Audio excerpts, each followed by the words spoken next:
السلام علیکم ورحمۃ اللہ وبرکاتہ۔ الحمدللہ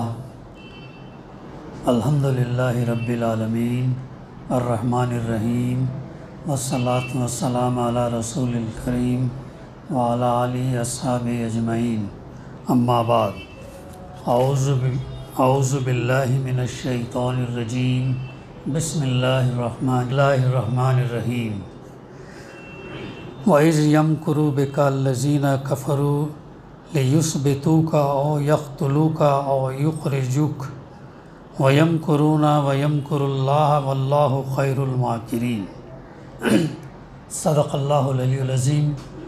رب اشرح لي صدری ويسر لي أمری واحلل عقدۃ من لسانی یفقہوا قولی۔ رب زدنی علما۔ محترم بزرگوں، نوجوانوں، دوستوں اور پیارے بچوں، میں انشاءاللہ آپ کے سامنے اللہ کے رسول صلی اللہ علیہ وسلم کی منصوبہ بندی، پلاننگ جسے ہم کہتے ہیں، اس کے اوپر آواز ساری نہیں بتا رہے۔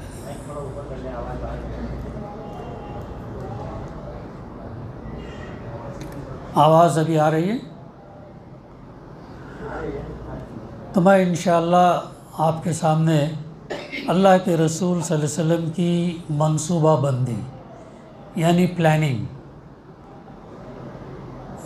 اور اس ضمن میں جو ہم کو ہجرت نبوی کا ایک اہم سبق، اس کے ذریعے سے اللہ کے رسول صلی اللہ علیہ وسلم کی منصوبہ بندی کیا تھی، پلاننگ کیا تھی۔ محترم بزرگوں، ہم اس سے پہلے بھی اللہ کے رسول صلی اللہ علیہ وسلم کے زندگی کے مختلف پہلوؤں پر جو ہے جمعہ کے بیانات، درس و تدریس میں بات سنتے آ رہے ہیں۔ آپ صلی اللہ علیہ وسلم کی پوری زندگی ہمارے لیے نمونہ ہے۔ گزشتہ ہم نے اللہ کے رسول صلی اللہ علیہ وسلم کی معاشی زندگی کو آپ نے کیسے جو ہے حل کیا، اس کے اوپر ہم نے گزشتہ سماعت فرمایا تھا گفتگو۔ اب انشاءاللہ آج کے اس مختصر سے بیان میں، گفتگو میں، ہم تمام جانتے ہیں کہ محرم الحرام اسلام کا اسلامی سال کا پہلا مہینہ ہے۔ اسلامی سال کا آغاز حضرت عمر رضی اللہ کے دور خلافت میں ہوا۔ بعض صحابہ کرام نے حضرت عمر رضی اللہ کے سامنے یہ بات رکھی کہ اسلام ایک مکمل دین ہے اور مسلمانوں کی اپنی ایک ممتاز تہذیب ہے، لہٰذا اس کے لیے بھی ایک کیلنڈر چاہیے جس سے ہم اپنی تاریخ کا آغاز کریں۔ تو آپ نے صحابہ سے اتفاق کیا اور مشورہ چاہا کہ ہم اسلامی تاریخ کی آغاز کب سے کریں۔ پھر ہم جانتے ہیں کہ پھر حضرت علی رضی اللہ کے مشورے پر جو ہے ہجرت کے واقعے سے اسلامی تاریخ کا جو ہے سلسلہ شروع ہوا۔ آپ نے حضرت عمر رضی اللہ نے اس رائے کو پسند کیا اور سب نے اس کا اتفاق کیا۔ ہجرت کے اس واقعے میں مسلمانوں کے لیے، ہمارے لیے بہت نصیحتیں ہیں۔ پہلی یہ کہ ایمان کی حفاظت، دین پر استقامت، اللہ پر توکل، ایثار اور قربانی اور حکم الہی کی بجاوری کے لیے ہمیشہ ہمیں تیار رہنا وغیرہ، اور بھی نکات ہم کو اس سے مل سکتے ہیں۔ ہجرت نبوی کا ایک اہم سبق جو ہے منصوبہ بندی ہے، پلاننگ ہے۔ کسی بھی کام کو مفید، مؤثر یعنی ایفیکٹو اور کامیاب بنانے کے لیے منصوبہ بندی بہت ضروری ہے، چاہے وہ فرد کا معاملہ ہو، چاہے اجتماعیت کا معاملہ ہو۔ بے منصوبہ بندی اگر ہم کام کریں گے تو ظاہر ہے جو ہمارا مقصد ہے ہم اس مقصد کو اچیو نہیں کریں گے۔ ایون اگر ہم طالب علم بھی ہے، طالب علم کے سامنے بھی ایک مقصد ہوتا ہے اور اس کے لیے وہ اپنی پڑھائی کا منصوبہ بناتا ہے، ویسے ہی اگر ہم بے منصوبہ زندگی اگر ہم گزاریں گے تو پھر جو ہمارے مقاصد ہیں، جو ہمارا گول ہے، جو ہمارے آبجیکٹیوز ہیں، تو پھر وہ ہم حاصل نہیں کر سکیں گے۔ جانور کی زندگی اور ہماری زندگی میں فرق نہیں رہے گا۔ جانور بھی بے مقصد کی کھاتا ہے، سوتا ہے، اپنی نسل کو آگے بڑھاتا ہے۔ پھر ایسا ہی معاملہ ہمارے ساتھ کہیں نہ ہو جائے۔ تو ہماری انفرادی اور اجتماعی زندگی کے اندر جو ہے منصوبہ بندی بہت ضروری ہے۔ تو ہم انشاءاللہ اس کو اللہ کے رسول صلی اللہ علیہ وسلم کے اس مشہور واقع ہجرت سے ہم سمجھنے کی کوشش کریں گے۔ ہجرت جو ہے، ہجرت کے موقع پر مشرکین مکہ نے بھی انہوں نے بھی منصوبہ بندی کی، لیکن ان کی منصوبہ بندی غلط اس پر تھی، غلط ڈائریکشن پر تھی۔ ان کا کام تھا روکنے کا کام تھا۔ انہوں نے خصوصاً مکے کے سرداروں نے اللہ کے رسول صلی اللہ علیہ وسلم کو قتل کرنے کے لیے خفیہ طور پر مشورہ کیا، علانیہ نہیں کیا بلکہ خفیہ طور پر مشورہ کیا۔ پھر ہم دیکھتے ہیں کہ اس مشورے میں طے کیا گیا کہ اللہ کے رسول صلی اللہ علیہ وسلم کو قتل کرنے کے لیے نعوذ باللہ مکے کے ہر قبیلے کا ایک ایک فرد کو انہوں نے چنا، ایک ایک فرد کو انہوں نے منتخب کیا۔ وہ جانتے تھے کہ اگر ایک شخص اگر ایک قبیلہ کا اگر حملہ کرے تو پھر سارا وبال، ساری دشمنی اس پر آئے گی، تو لہٰذا انہوں نے ہر قبیلے کا ایک فرد کو انہوں نے چنا، اور اس کے ذریعے سے مکے کے سارے خاندان جو ہے شریک اگر قتل ہوں تو پھر تنہا جو ہے بنو عبد مناف کے اوپر جو ہے کوئی بدلہ نہیں لے سکتا۔ تیسرا منصوبہ انہوں نے یہ بنایا کہ آپ کو قتل کرنے کے لیے رات کے اندھیرے کا انتخاب کیا تاکہ قاتل کو کوئی پہچان نہ سکے۔ چوتھا منصوبہ انہوں نے یہ کیا کہ جب اللہ کے رسول صلی اللہ علیہ وسلم اگر مکے سے کامیاب نکلنے میں ہو گئے تو مکے والوں نے مکے سے نکلنے کے تمام راستوں کا کیا کر دیا، ناکہ بندی کر دی، ناکہ بندی کر دی، اور اس کے اوپر سخت نگرانی شروع کر دی، اور اعلان بھی یہ کر دیا، اور یہاں تک کہ اعلان یہ کر دیا کہ ابو بکر اور اللہ کے رسول صلی اللہ علیہ وسلم کو زندہ یا مردہ ڈھونڈ کر لانے والے کو کئی گنا جو ہے، کئی اونٹ جو ہے، 200 اونٹ روایات میں آتا ہے کہ اس کا انعام انہوں نے مقرر کیا۔ پھر اس کے علاوہ اگر یہاں سے بھی اگر کامیاب ہو جاتے ہیں تو ان کا منصوبہ یہ تھا کہ ماہر سراغ رساں جو ہے بلائے گئے اور انہیں بھاری معاوضہ اور لالچ دے کر ان کو معلوم کرنے کے لیے کہا گیا کہ آپ صلی اللہ علیہ وسلم کے اور ساتھی جو ہے کدھر گئے ہیں۔ تو اس کے لیے انہوں نے مشہور سراغ رساں کرز بن علقمہ اس کو انتخاب کیا، اور وہ کھوج لگاتے ہوئے غار ثور تک پہنچا، غار ثور تک پہنچ گیا، اور اس کے بعد میں حیرت سے کہنے لگا کہ جو ہے یہاں پہنچ کر میرے نشانات جو ہے ختم ہو جاتے ہیں، یہاں سے آگے کا کچھ پتہ نہیں چلتا کہ وہ دائیں گئے، بائیں گئے یا اوپر چلے گئے۔ تو اتنا ماہر تھا وہ کہ برابر غار ثور کے دروازہ، غار ثور کے انٹری تک جو ہے اس نے پہنچ گیا۔ یہ دراصل تھی مشرکین کی منصوبہ بندی۔ اللہ تعالیٰ نے ان کی سازش اور منصوبہ بندی کا ذکر قرآن مجید میں سورہ انفال میں کیا، آیت نمبر 30، جس کی تلاوت میں نے آپ کے سامنے کی۔ اس کا ترجمہ یوں ہے، اور اس واقعے کو بھی یاد کیجئے، اس واقعے کو بھی یاد کیجئے جبکہ کافر آپ کے خلاف سازشیں کر رہے تھے کہ آپ کو قید کر لیں یا وطن سے نکال دیں، اور وہ تدبیریں کر رہے تھے، مختلف چالیں چل رہے تھے، اور اللہ بھی تدبیر کر رہا تھا، اور اللہ سب سے مستحکم تدبیر کرنے والا۔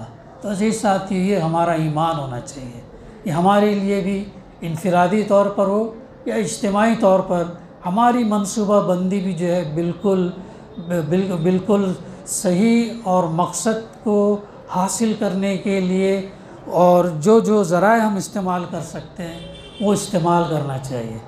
بے مقصد بلا منصوبہ والی زندگی جو ہے کہیں پر بھی نہیں جاتی ہے، بس ایسے ہی صبح اٹھے شام ہوئی رات ہوئی زندگی یوں ہی تمام ہوئی، ایسا معاملہ ہوتا ہے۔ کچھ نہ کچھ ہمارا مقصد، ہمارا گول اور ہمارا آبجیکٹیو ہم ڈیسائیڈ کرنے کے بعد اس کے حساب سے ہماری منصوبہ بندی جو ہے ہمیں کرنا چاہیے۔ اب ان مشرکین کے مقابلے میں ہم دیکھتے ہیں کہ اللہ کے رسول صلی اللہ علیہ وسلم نے اس موقع پر بھی منصوبہ بندی کی۔ اگر اللہ تعالیٰ چاہتا تو آپ کو لمحوں کے اندر جو ہے آپ کو مدینہ پہنچا سکتا تھا، جس طریقے سے شب معراج میں ہے نا کروڑوں میل کا فاصلہ لمحوں کے اندر طے کروایا، ویسے ہی آپ کر سکتا تھا، لیکن جو ہے مگر آپ صلی اللہ علیہ وسلم کے سفر ہجرت سے ہم کو سبق کچھ دلانا مقصود تھا، لہٰذا ہم دیکھتے ہیں کہ ویسا نہیں ہوا۔ اللہ کے رسول صلی اللہ علیہ وسلم سفر ہجرت سے تقریباً 2 سال پہلے، دیکھیے غور کیجئے کہ اللہ کے رسول صلی اللہ علیہ وسلم کا ویژن، آپ کا جو یہ ایسا منصوبہ تھا کہ 2 سال پہلے آپ نے شروع کی، جب مکے میں دعوت کے راستے، دعوت کی راہ میں رکاوٹیں بڑھنے لگی تو آپ کو ایک پناہ گاہ کی فکر لاحق ہوئی، اور تاکہ اس لیے وہاں پر جا کر لوگوں کے سامنے دعوتی سرگرمیوں کو تیز کریں۔ حج کے موقع پر جب بھی باہر سے اگر کوئی قافلہ آتا تو آپ صلی اللہ علیہ وسلم ان سے ملاقات کرتے۔ ہم جانتے ہیں کہ اب ان سے کوئی ایسا قافلہ نہ ہوتا جن سے آپ صلی اللہ علیہ وسلم نے ملاقات نہ کی ہو اور دین کی بات ان کے سامنے نہ رکھی ہو اور قرآن کا پیغام ان کو نہ سنایا، ایسا کسی کے ساتھ بھی نہیں ہوا۔ حضرت جابر بن عبداللہ رضی اللہ وہ فرماتے ہیں، اس کا ترجمہ یوں ہے، اللہ کے رسول صلی اللہ علیہ وسلم موسم حج میں لوگوں سے ملاقات کرتے اور فرماتے، کیا کوئی ایسا شخص ہے جو مجھے اپنی قوم میں لے جائے؟ ایک اللہ کا نبی کیا فرما رہا ہے؟ کیا ایسا کوئی شخص ہے جو مجھے اپنی قوم میں لے جائے، کیونکہ قریش نے مجھے اپنے رب کا پیغام لوگوں تک پہنچانے سے روک رکھا ہے۔ یہ بھی ہم جانتے ہیں کہ جب سرداران مکہ سے آپ کو یہ نہیں ملی، دعوت کا جو ہے پازیٹیو رسپانس نہیں ملا، تو پھر آپ نے طائف کا سفر کیا، شاید کہ طائف کے لوگ ہی مانیں، لیکن وہاں پر بھی آپ یہ ہوئے۔ تو پھر نبوت کے 12ویں سال میں ہم دیکھتے ہیں کہ مدینہ سے 12 لوگ حج کے لیے پہنچے، مکہ پہنچے۔ جب اس کی اطلاع ہوئی تو آپ صلی اللہ علیہ وسلم ان کے پاس تشریف لے گئے اور انہیں دین کی دعوت دی۔ اللہ کے رسول صلی اللہ علیہ وسلم کی سیرت کا ہم سب کو جو ہے پڑھنا چاہیے، مطالعہ کرنا چاہیے۔ ہم جب جانتے ہیں کہ آپ کی پوری زندگی نمونہ ہے تو آپ نے کیسے لمحات کو، کیسے اوقات کو استعمال کیا اور دین کی دعوت کے لیے مواقع کیسے ڈھونڈے، اور ہر موقع کو آپ نے چھوڑا نہیں۔ اب ظاہر ہے ان 12 لوگوں کے سامنے جب آپ نے دین کی بات پیش کی تو ان لوگوں نے اسلام قبول کر لیا۔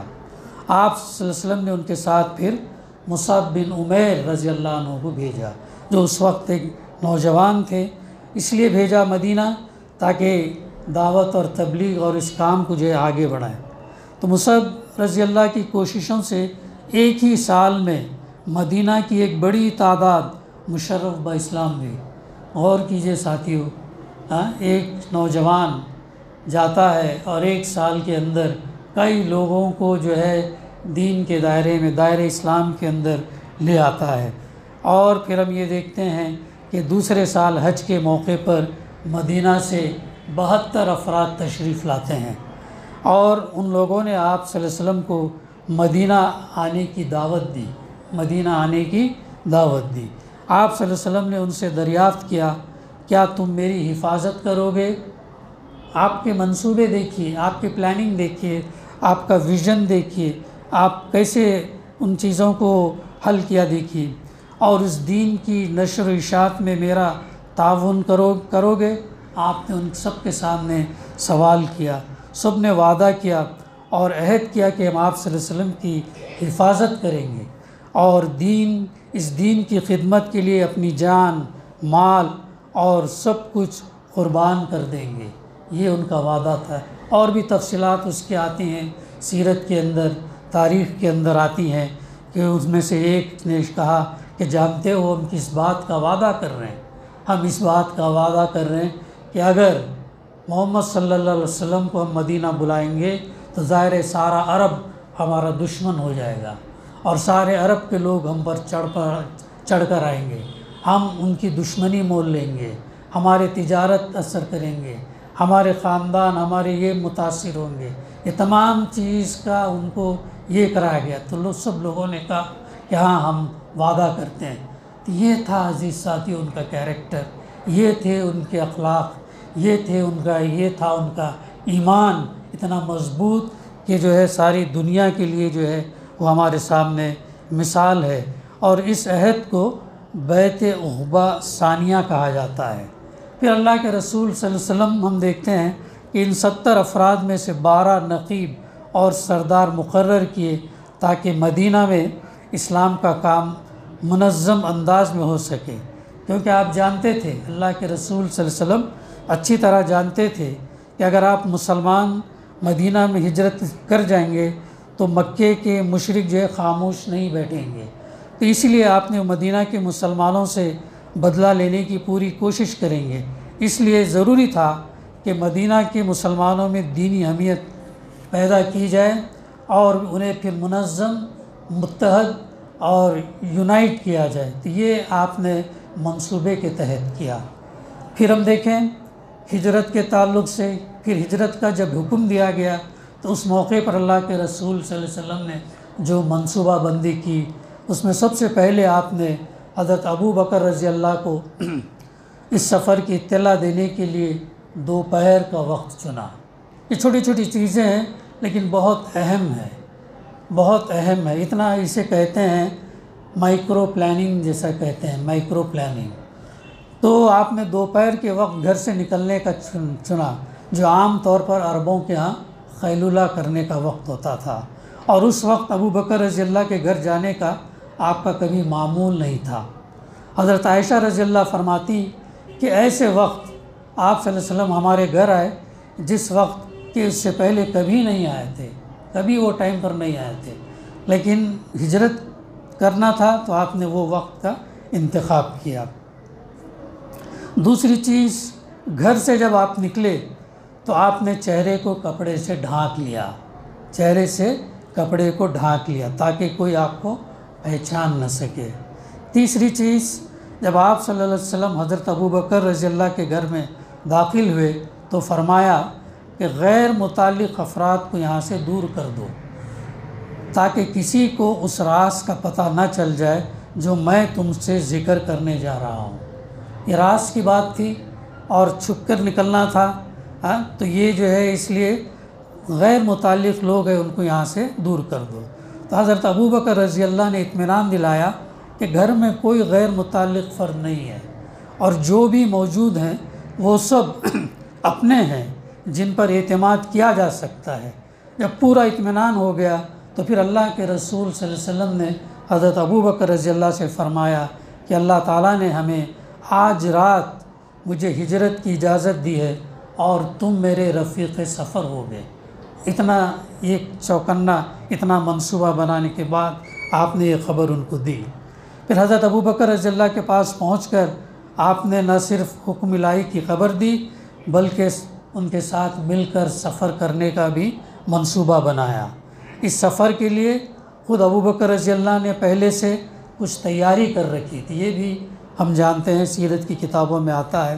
آپ نے 2 اونٹنیوں کا انتظام کر رکھا تھا، ایک اپنے لیے، ایک اللہ کے رسول صلی اللہ علیہ وسلم کے لیے، اور 4 مہینے سے ان کی دیکھ ریکھ کر رہے تھے۔ دیکھیے کیسی منصوبہ بندی تھی، کیسی پلاننگ تھی، تب کہیں جا کے وہ نتیجے، وہ کام ہوئے ہیں۔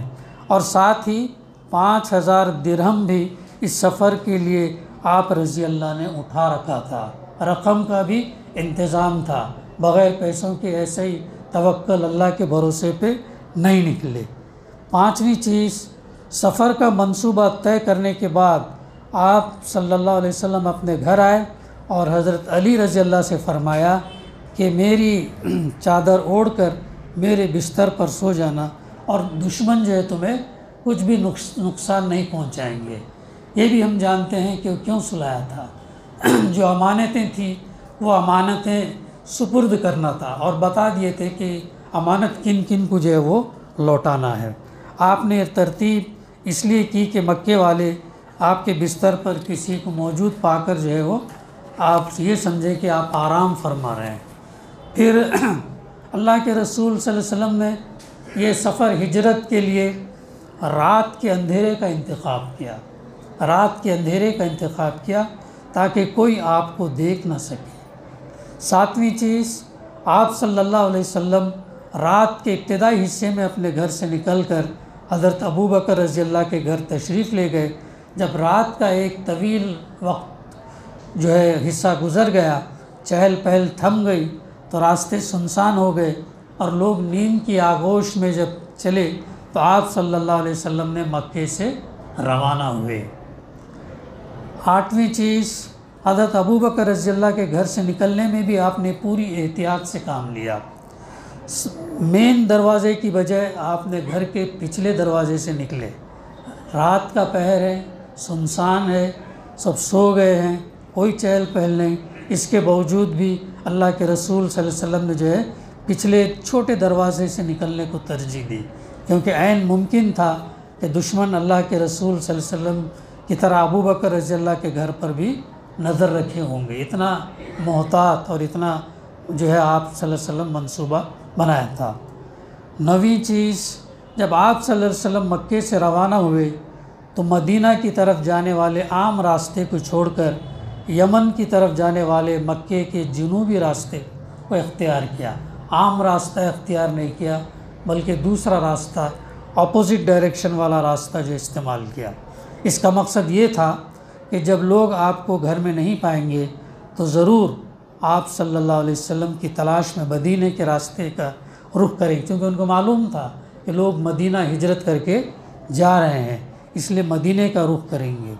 پھر اس کے بعد مکے سے نکل کر آپ صلی اللہ علیہ وسلم نے غار ثور کا رخ کیا۔ غار ثور، اگر آپ جو لوگ عمرہ حج وغیرہ گئے ہوں، زیارت وغیرہ کرے ہوں تو غور کیجئے کہ مکہ آپ کے گھر سے کتنی دور ہے۔ غار ثور تقریباً 8 کلومیٹر ریفرنس میں آتا ہے، اتنی دور ہے، اور وہاں پر بھی پہنچنے کے بعد پھر وہ غار ثور بھی بہت اونچائی پر ہے، بہت اونچائی کے اوپر ہے، تو آپ نے اس کا انتخاب کیا۔ یہ وہاں پھر لوگوں کی آمد و رفت نہیں ہوتی تھی۔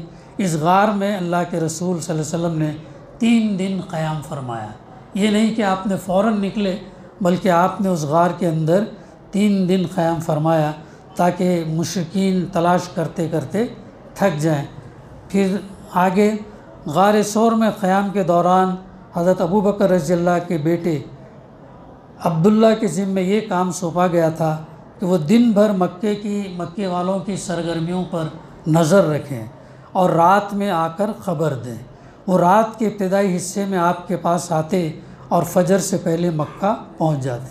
دیکھیں کیسے کیسے قربانیاں، کیسے کیسے یہ لوگوں نے دیا ہے۔ سارا دن مکے والوں کے ساتھ گزارتے، اس طرح مکے والوں کو بھی ان پر کسی قسم کا شک نہیں ہوتا اور کہ اللہ کے رسول صلی اللہ علیہ وسلم کی مخبری کر رہے ہیں۔ آگے کہ حضرت اسماء بنت ابی بکر خاتون ابو بکر صدیق رضی اللہ عنہ کی بیٹی کے ذمے یہ کام تھا، وہ کھانے پینے کی اشیاء لے کر رات کے وقت غار پہنچیں اور دونوں کے لیے کھانے کا انتظام کریں۔ یہ بھی دیکھیے کتنا کٹھن کام ہے، ایک خاتون اتنا سفر کرنا روز، اور وہ بھی رات کے وقت، اور وہ بھی اتنا چڑھنا اتنے اونچی پہاڑی پر اور کھانا پہنچانا، کتنا مشکل کام ہے۔ کیسی قربانی، کیسا منصوبہ تھا، کیسے اللہ کے رسول صلی اللہ علیہ وسلم نے یہ تمام کام لیے۔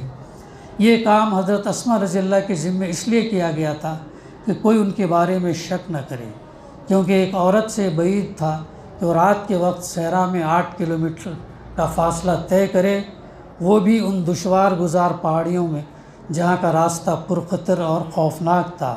اور یہ فریضہ صرف ایک دن ایک دفعہ نہیں کیا، بلکہ 3 دن 3 رات مسلسل آپ نے کیا۔ اگلا پھر حضرت ابوبکر رضی اللہ کے غلام عامر بن فہیرہ رضی اللہ سے کہہ دیا گیا تھا کہ صبح سویرے وہ بکریاں لے کر مکے سے نکلیں تاکہ عبداللہ بن ابی بکر اور اسماء بنت ابی بکر رضی اللہ کے قدم کے نشانات بکریوں کے نشانات کے قدم سے مٹ جائے۔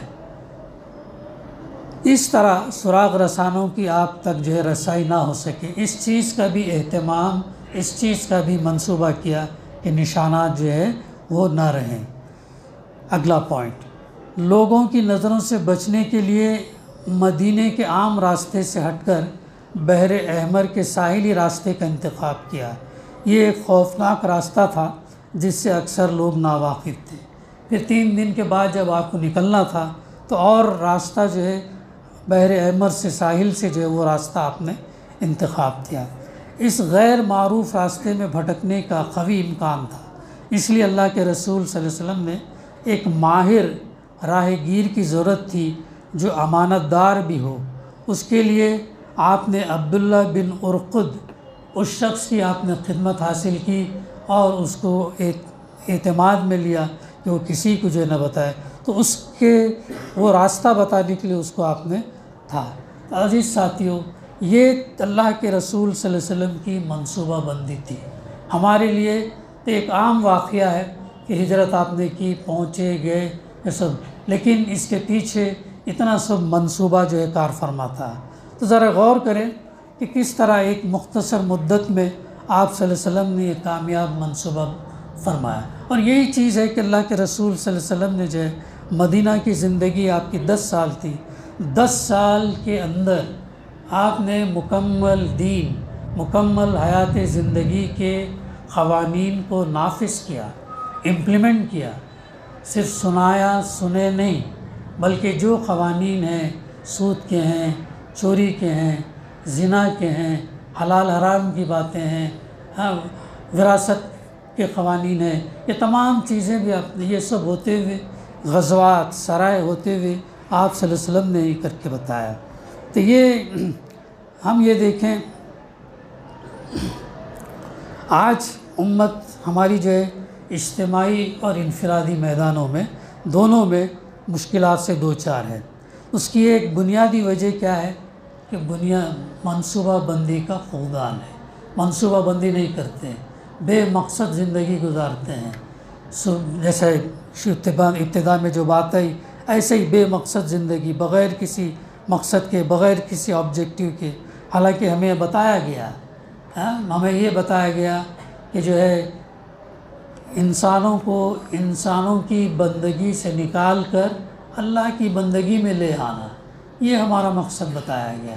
لیکن ہم اس سے ہٹ کے کسی اور مقاصد میں، کسی اور چیزوں میں ہم لگے ہوئے ہیں۔ امت کے مسائل حل کرنے کے لیے ہمارے پاس نہ کوئی خاکہ ہے، نہ انفرادی زندگی میں ہم منصوبہ بندی کے عادی ہیں۔ دینی اعتبار سے دیکھا جائے تو ہمارے بڑے بڑے اجتماعات اور جلسے جلوس بھی ٹھوس منصوبے کے بغیر ہوتے ہیں۔ الحمدللہ اس وقت امت کے پاس ہر طرح کے مادی وسائل ہیں، بلکہ دنیا میں اگر ہم جائزہ لیں تو سب سے زیادہ مادی وسائل امت مسلمہ کے پاس ہیں، لیکن ان وسائل کا صحیح استعمال نہیں ہو رہا ہے۔ ان وسائل سے جو ہے الٹا غیر زیادہ فائدہ اٹھا رہے ہیں، لیکن کوئی مؤثر منصوبہ نہ ہونے کی وجہ سے یہ جو نعمتیں اللہ تعالیٰ نے ہم کو دیا ہے ہمارے لیے بہت کم مفید ثابت ہو رہے ہیں، اور ہم سے زیادہ ہمارا دشمن اس کا زیادہ فائدہ اٹھا رہا ہے۔ دیکھ رہے ہیں ہم حالات حاضرہ کا، ہم تمام جو ہے اس سے ہم واقف ہیں، کیسے کیسے ہتھ کنڈے، کیسے کیسے چیزیں اختیار کیے جا رہے ہیں۔ اوقاف بل کے تعلق سے بھی آپ نے بارہا سنا ہے کیسے یہ کی جا رہی، کیسے قوانین کے ذریعے سے مسلمانوں کی زمینوں کو ہڑپ کرنے کی کوشش کی جا رہی ہے، کیسے کیسے چیزیں کی جائیں۔ تب یہ امت کی انفرادی اور اجتماعی ترقی کے لیے ضروری ہے کہ ہم ہر کام منصوبے سے کریں، فرد ہو، بچے ہو، نوجوان ہو، منصوبہ بنائیں، کیا مقصد ہے ہمارا، کیا کرنا ہے ہم کو، تو منصوبے کے ساتھ اپنا کام کریں۔ یہ وہ سنت ہے جسے ہم بھلا دیے ہیں۔ یہ بھی اللہ کے رسول صلی اللہ علیہ وسلم کی ایک تعلیم ہے، ایک پہلو ہے منصوبہ بندی۔ اپنے کام کے لیے جو ہے منصوبہ بندی کریں۔ دعا ہے کہ اللہ تعالی ہمیں اس سنت کو زندہ کرنے کی توفیق عطا فرمائے۔ ربنا تقبل منا انک انت السمیع العلیم وتب علینا انک انت التواب الرحیم۔ صلی اللہ تعالیٰ علی خیر خلقہ وعلی آلہ اصحابہ اجمعین والحمد للہ رب العالمین۔